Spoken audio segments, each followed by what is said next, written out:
Love is built, not found. So I could really dive deep on this because I've said this and told this to many people, including my ex, everything. And but this topic actually comes from somebody. I seen this tweet from Karibo SK. I want to give a proper shout out. And her tweet said, so we're going to dive in on this. The problem with modern love is that we're spoiled with choices. We start believing there's always someone better, so we give up too easily. We forget that love is not found, it's built. Absolutely 100%. I agree. So there's actually kind of a lot, really shout out to her, but there's a lot to unpack here. Like the fact that we have choices. Oh, the grass is always greener on the other side. I always love talking about like the whole idea of like, oh, it didn't work out with this person. Oh, it's all these other people. Like the whole idea of there's plenty of fish in the sea. What one man won't do, another man will. Like, I just hate that. Okay, matter of fact, let's start there. I hate that concept. And I hate it for men and I hate it for women. Like, I hate it. I hate that rhetoric. I hate that with a burning passion. Because you know what the problem is with that? When people say that, they never acknowledge the fact, yeah, there might be other fish in the sea. But what are those other fish in the sea? What else is in the sea? Sharks. The damn blow-up fishes that got the spiky things when you bump into them. The fish with the light that was on Finding Nemo, scary as hell. Like, all of these things are down there too. And I said it to say, my point I'm making is we don't focus on the bad when it comes to that philosophy. We only focus on the good. Women assume that every man out there is going to be better. Like, there is some better thing that's out there that's better in every area that the man you got is not good in. That is not the case. You don't know who you're going to leave. And I got a movie for y'all too to that perfectly explains what I'm talking about. You do not know who you're going to leave and end up with. The person that you could end up with, let's say the man that's in a relationship with this woman, he does 2 things wrong, he does 8 things right? But those 2 things bother that girl enough to the point where she's like, you know what? I'm not feeling it anymore. I'm just not feeling this no more. And I just want to go see what's out there. And I just think that this is da da da da. Like, it's not even that big of a deal for her, but it's enough to like make her not want to work on those things or move away. And then the worst part is this right here. Social media in here. There's a phone. It has social media, Instagram, TikTok, Twitter. You're seeing so many people. You're seeing so many posts about leave that man, do this, get rid of this man, do this, do this. And it's like, that's all you're hearing is that rhetoric. You're only hearing statements and things that apply more to that, typically. Because that's how algorithms are, especially Twitter. See, TikTok is a little bit like, you'll see other things. Like, you'll kind of see, like, where depending on your algorithm, you can see things that favor both sides of it. But on Twitter, it's just like, leave that man, men are awful, men are so bad. So then that does not help, because who's not on their phone, especially when it comes to girls that are on social media a lot. That helps none. So now you're seeing this even more, and now you're seeing the glamour. Like, it looks good from the outside, and it sounds good in theory, because you're only looking at there's plenty of fish out there, the grass is greener on the other side, get rid of that man. You're only looking at the good part of it. Let's say you leave that man and go with another guy who does those 2 things that other dude did wrong. I'm talking to women right now who did those 2 things wrong. Now but who knows that you don't even know that you just got into the arms of somebody who does now those 8 things that this other guy didn't do, and he does those things wrong. Now he does 8 new things wrong, but he does those 2 things right. Like, oh, he got money, he got a bunch of money, he got this, he got that, but he's abusive. He doesn't listen. He cheats. He does this, he does that. Oh, and then you try to leave. Oh, now you can't leave because he won't make it that easy for you to just leave. Like, no, he's going to pop up at your house. He's going to stalk you. He's going to do this. He's going to do... Now you just got yourself into some shit. Now you're in a way worse. Now you're probably going to be asking for old dude back. Like, why did I do this? Why did I do this? Why did I leave what I had that was not bad at all? Yeah, it could have been fixed and could have been worked on, but it's like, damn, I just left my situation for this. This is 10 times worse. I wish I could have never did this. This is awful. And this can apply to both sexes, both genders, everything. Like, this is not just, I'm just speaking on them because I see it more from them. Like, this rhetoric of leave and there's another man out there. That's why I'm speaking on it for them. And it's like, damn, now you in something way worse. Now you with this person who does a bunch of shit bad, a bunch of bad stuff. And he's a way worse human being.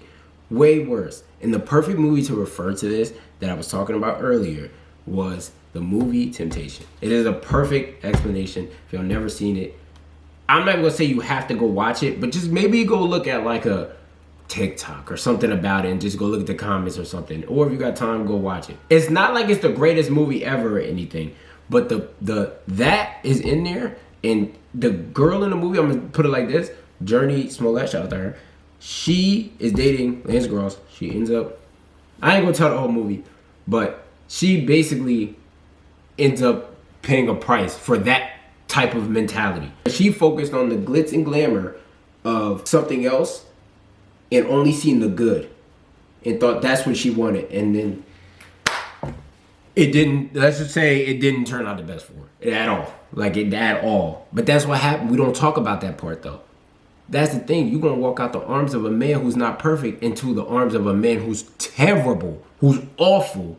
Like, and now it's like, what the hell did I do? And when you try to get out the clutch, you know? Like, now you can't go nowhere. Now you stuck. I'm not saying that should put fear in you to never talk to somebody again. No.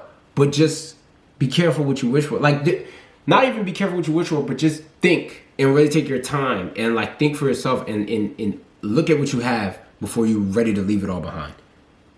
Because everything on the other side ain't always, you know, the grass is always greener on the other side. Yeah, but that other grass might have dogs poop all over it, bad, it might be fake grass, it might be a bunch of stuff wrong. The neighbors that live on that side, they horrible to live next to, or, you know, they throw shit out the windows. Like, you gotta consider the good and the bad if you want the truth. That's really all I'm trying to say. And like I said, that goes for men and women. That's not just, you know, women. I just wanted to use them as the main example in this point.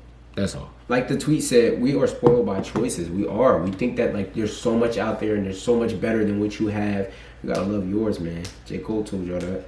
But people have been saying that forever. Like, that's just like, you should just know that. Like, you should love what you have. You should work on what you have. You gotta build it. I've told my ex this, where it's like, yo, I get things might not be perfect and things might not be everything they should be, but you never know where this is going to be in 3 months, 6 months. You could already see the growth from where we first met. Yeah, some things might not be exactly the same, but if you really want to, it's about being optimistic about it too, though, because I was so optimistic about my relationship with her, and she was more of a glass half empty, and I was more of the glass half full type person. She wasn't as optimistic. She would only recognize and highlight the bads of the relationship. I was highlighting the goods, you know, and looking at the good thing of it and how the beauty of a lot of it, even the negative stuff, how we can still be better from it and grow from it together, you know? But she didn't always see it like that. And I would tell her constantly, like, this is something that builds. If this is something that, like, because this was somebody that I definitely thought was going to be, like, with forever. So it's like, yo, it's nothing to take time and not rush and take our time with this and learn each other and understand each other and grow to understand each other. There's going to be arguments. There's going to be fights. There's going to be this stuff. But by the time, let's say by the time we have kids, by the time we get married, if it was going to happen, everything, like, by that time, they're not going to see none of the mess. All they're going to see is two people who are in love. And seeing, and they really love, they're obsessed with each other, they're perfect. But then some people might be like, yo, I remember when they used to, they had to figure it out. They had to get it together. This shit was not pretty at first. It's pretty now. They work together and they learn to fully understand each other, and they found what works for them. Two imperfect people who made their relationship perfect. That's what I feel like love is really about. I might not agree, but that's what I think it is. That's what I really feel like the term tough love should apply to. The tough love should not be, oh, that's tough love, like you know, abusing somebody because you see your potential in them or treating them like shit all the time and stuff like that. Like, no, that's not tough love. That's like hate. That's just you being like, that's not right. That's not correct. That's just you being a POS, a piece of ish. I just said shit. I don't know why I'm blurring myself out now. Tough love is really just love that doesn't come. Love shouldn't even be easy. No aspect of life is easy. Is everything easy? Working out is hard. Getting up out of bed is hard sometimes. Everything in life can have its hardship to it. So why would a relationship? Why would love when you gotta understand a whole nother human being?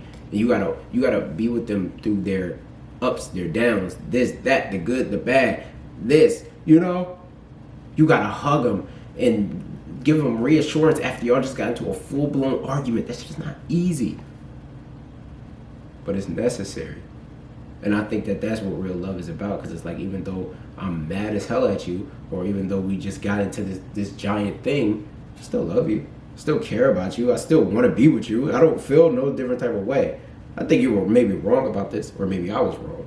Or maybe, you know, we could agree to disagree, but that doesn't change the way I feel about you. You know what I'm saying? It's just that, man. I think that's really what love is about. And I don't think the grass is always greener on the other side. I've seen some messed up lawns plenty of times. I had the best grass out in my lawn that looked better than everybody's. You know what I'm saying? My grass done been greener than everybody. The grass is not always greener on the other side. The grass is greener where you water it and where you take care of it. Simple. Yeah, that dude's car might be nicer than yours on the outside, but you don't know how much stuff could be messed up with his car. His rotors might be going, his fucking air might be messed up, his this might be messed up, that might be messed up with it. He owe you behind on 3 car payments. Like, you feel me? It looked good though. It looked good on social media. It looked good. It's nice, but you don't know what's really going on over there. So just think, you know, and don't always just crap on something that you have because everybody else is showing you their highlights of their love instead of what's really going on. Nothing to take time and baby steps towards love, bro, especially with somebody you think you're going to spend a lifetime with. That's it for this one, though, man. Hope y'all enjoy it. Hope y'all can relate. Hope to see y'all in the comments. You know, trying to go up every day, speaking. Just, this is therapeutic for me, honestly. That's why I really do it. Like, I just want to throw that in there. Like, this is just very helpful, and I like getting my thoughts on the stuff. This is the stuff I think about all day, and I see all day that I just want to come here and talk about. That's all. See y'all later, man.